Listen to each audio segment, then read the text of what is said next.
¿Cómo fue que su perro terminó? Y con esto termino con el título de homeópata. Muy fácil, mira.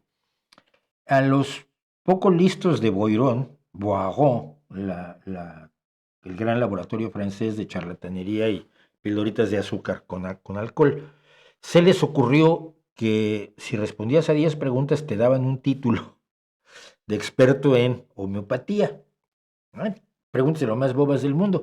Pero además si tenías, era tan absurdo que si tenías la URL del final no necesitabas responder a las preguntas, simplemente metías la URL y entonces te daban el diploma. Y entonces, pues sacamos un diploma al blog, al retorno de los charlatanes, que es experto en homeopatía, y le sacamos uno a mi perro, demostrando que pues, no se necesita tampoco demasiado para ser experto en homeopatía. Así que Teko, el perro homeópata, se hizo más famoso que yo en una época, Teko. Me cae bien.